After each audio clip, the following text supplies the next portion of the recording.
I really believe that that's the case, where what you say at a REVamp meeting, if, correct me if I'm wrong, is what you'd say to a client. So, you're not doing double duty or two-facing anybody, right? Am I right? So Absolutely not. So what do you take from that? Would the advice you give a client be repeated in a meeting? Absolutely.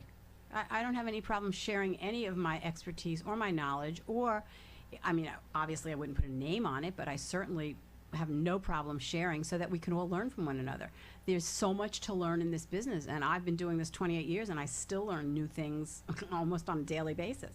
So I'm open to that, and that's why I love the REVamp meetings, because you get people from different areas as well, and different the knowledge that they have, and you certainly can learn something, and you may even change your opinion about something by listening to them. Yeah, I mean, that's what it's all about. A stupid person knows it all, and a smart person knows what they don't know, and that's exactly right. To me, that's the power. I love the fact that it is real estate business education.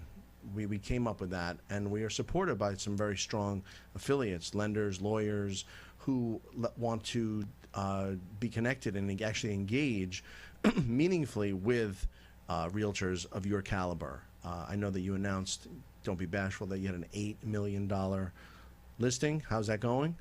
It's going quietly right now, but the possibility of it possibly being subdividable, which is what I just found out, and I just have to go through a few more steps, will make it much more saleable at this time. I mean, the summertime is quiet, and $8 million clients are not a dime a dozen, so it just takes a little time. It's a process that I have to go through, and I'm happy to do it. And in that process, who are you dealing with? Lawyers, obviously, from the town?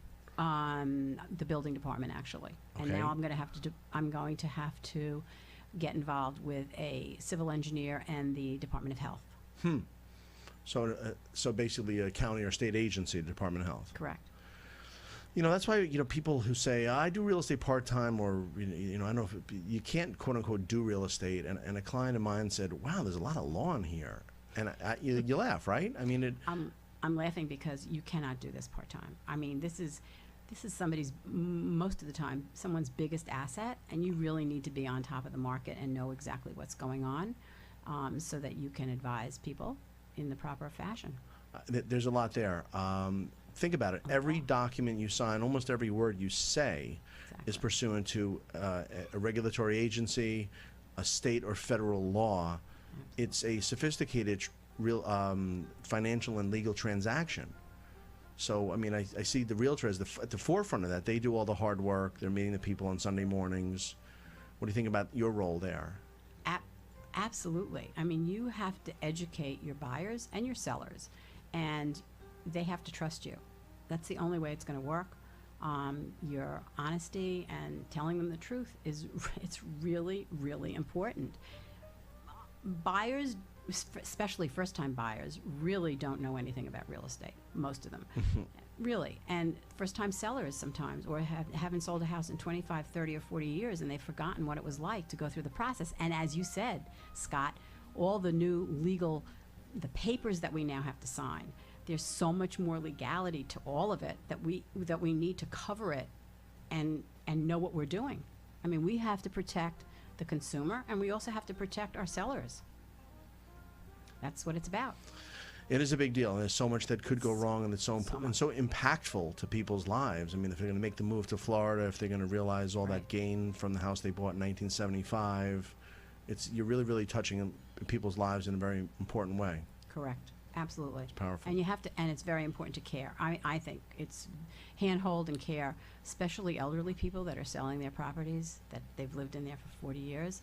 You really have to handhold them and take them to the end and explain everything so that they understand what's going on.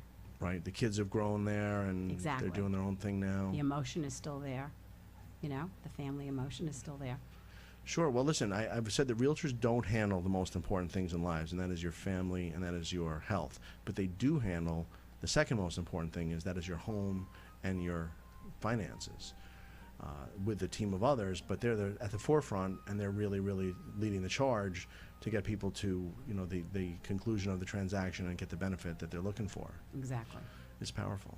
It is very powerful. Give us a moment. We'll come right back. Thank you. Welcome. That was a nice